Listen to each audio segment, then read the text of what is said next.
નમસ્કાર મિત્રો, મારું નામ સતીશ છે. હું એક ખેડૂત છું અને એક નાનકડા ગામમાં રહું છું. પણ મારું ઘર ગામની અંદર નથી, મારા ખેતરમાં જ છે. મારી ઉંમર 34 વર્ષની છે. મારી પોતાની ખેતી છે અને હું ખેતીવાડી કરીને જીવનનો ગુજારો કરું છું. હું હજી સુધી અવિવાહિત છું અને એકલો જ રહું છું.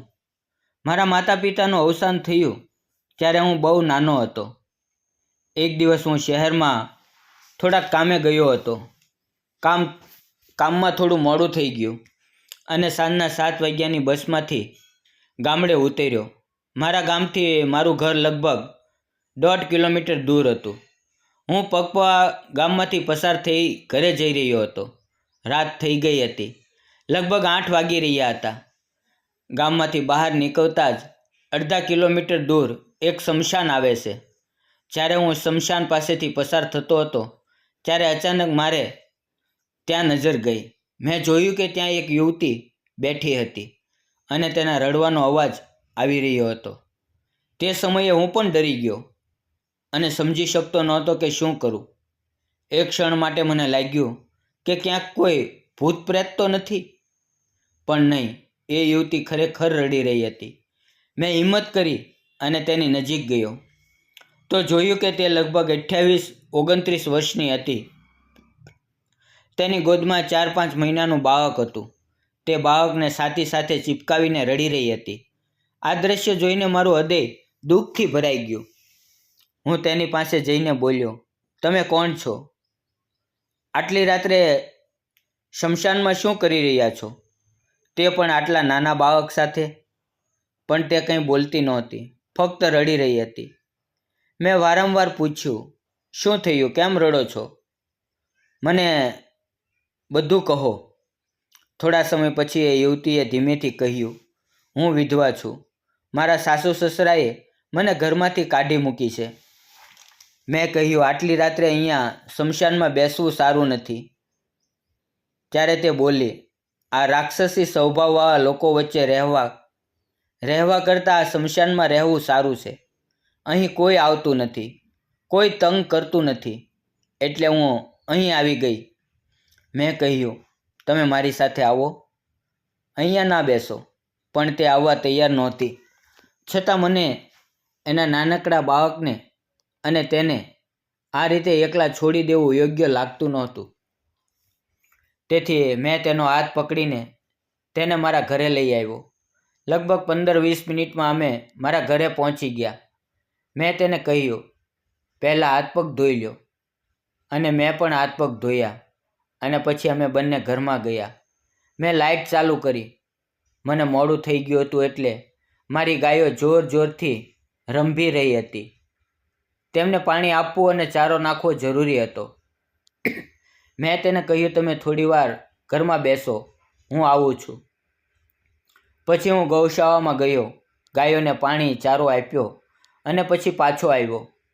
મારું ઘર 2 જૂના છતવાળા રૂમ અને 2 નવા ટીનની ચાદરવાળા રૂમથી બનેલું હતું.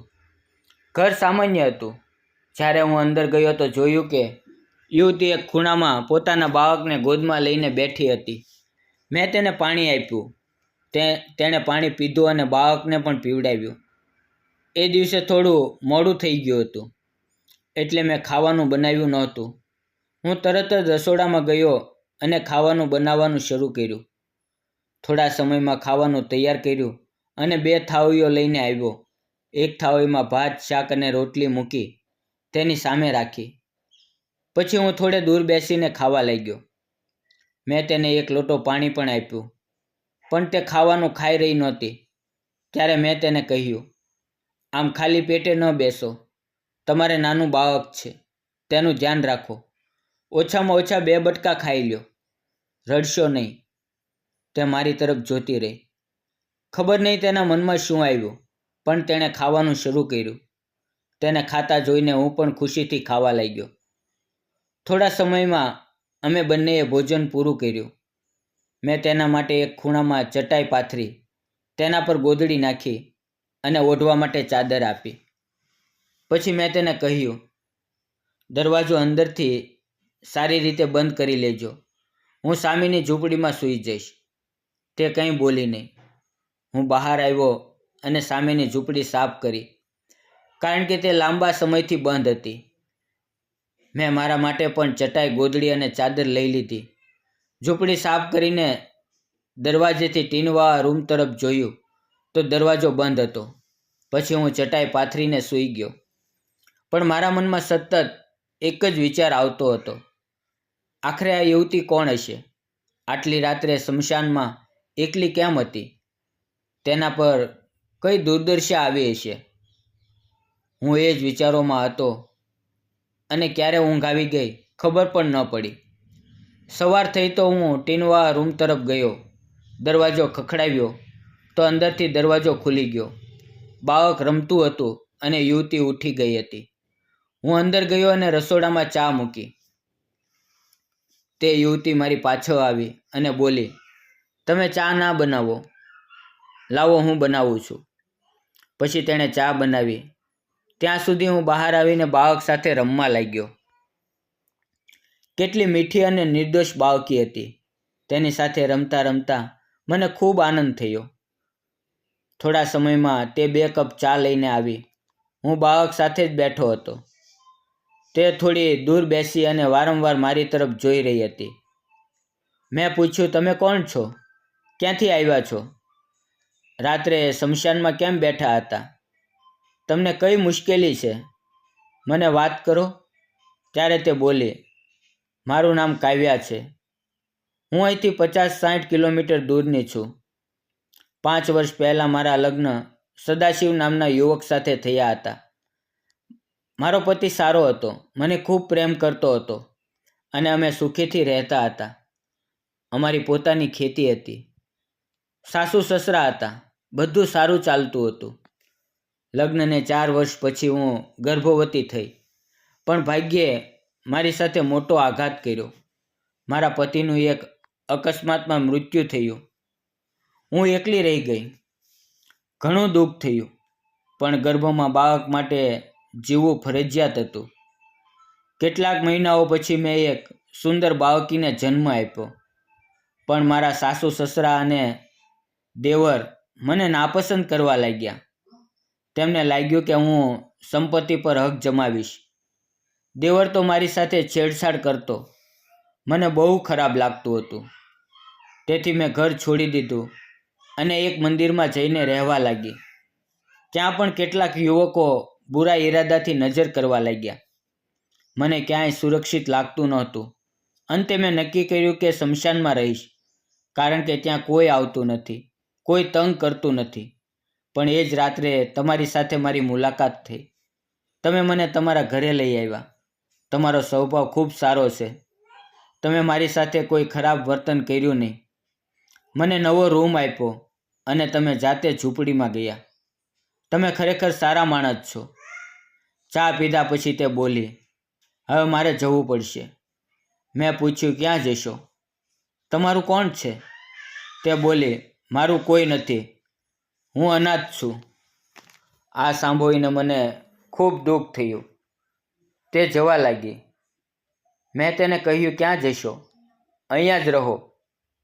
આ રૂમમાં ન રહેવું હોય તો સામે ઝૂંપડીમાં રહી શકો છો. યુવતી થોડીવાર વિચારમાં પડી અને બોલી, અહીંયા રહીશું તો ખાશું શું? મેં કહ્યું, મારે ખેતી છે. તમે ખેતરમાં કામ કરજો, હું તમને મહેનતાણું આપીશ. તેણે થોડું વિચાર્યું અને રાજી થઈ ગઈ. પછી બોલી, હું ઝૂંપડીમાં જ રહીશ. અમે બંનેએ મળીને ઝૂંપડી સાફ કરી.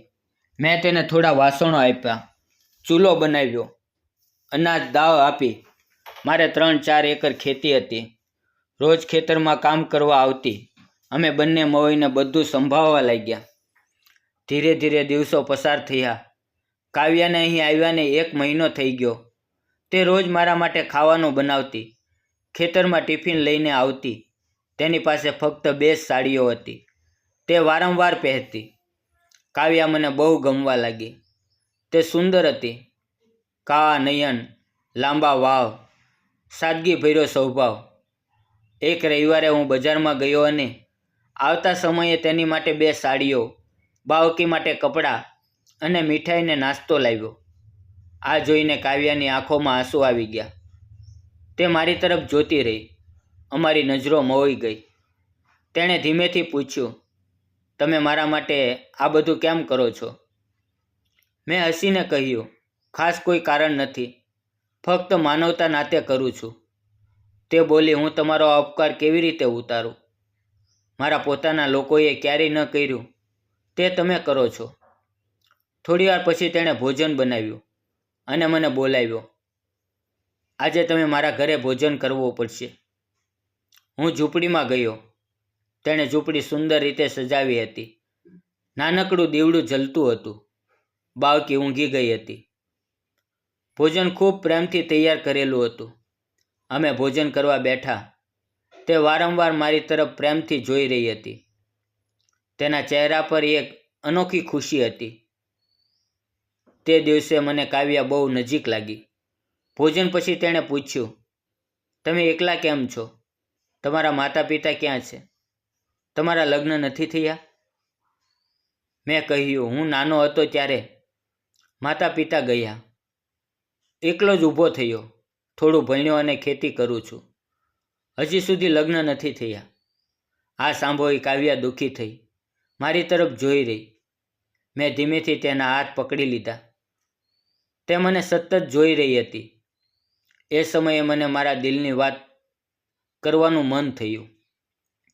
મેં કહ્યું, કાવ્યા, હું તારી સાથે લગ્ન કરવા માંગુ છું. હું તને અને તારી બાળકીને સહારો આપવા માંગુ છું. આ સાંભળી કાવ્યાની આંખોમાં આંસુ આવી ગયા.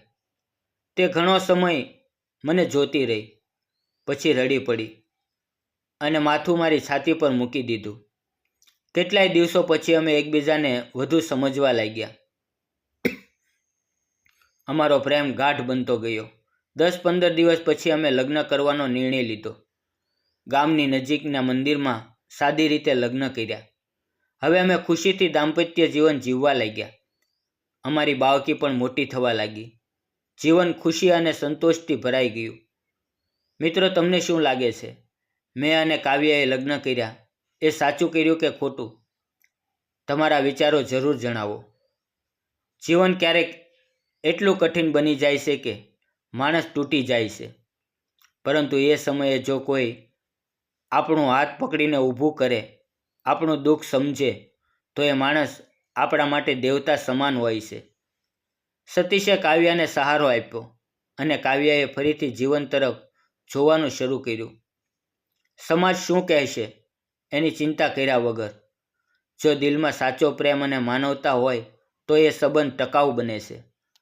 માનવતા જાળવો, પ્રેમ કરો અને એકબીજાને સમજો, કારણ કે અંતે અપનાપણું જ જીવન જીવવાની સાચી શક્તિ છે. જો મિત્રો આ વિડીયો તમને ગમ્યો હોય તો લાઇક, શેર અને ચેનલ સબસ્ક્રાઈબ કરવાનું ભૂલશો નહીં. ફરી મળશું એક નવા વિડીયોમાં. ત્યાં સુધી આવજો. વિડીયો પૂરો જોવા બદલ આપ સૌનો ધન્યવાદ. અને મિત્રો, જતાં જતાં કહી દઈએ કે આ વિડીયો માત્ર મનોરંજન માટે બનાવવામાં આવ્યો છે. આ એક વાર્તા કાલ્પનિક છે. તેનો કોઈ પણ વ્યક્તિ, જાતિ કે ધર્મ સાથે સંબંધ નથી. આનો ઉદ્દેશ ફક્ત મનોરંજન અને શૈક્ષણિક હેતુ છે. ધન્યવાદ મિત્રો.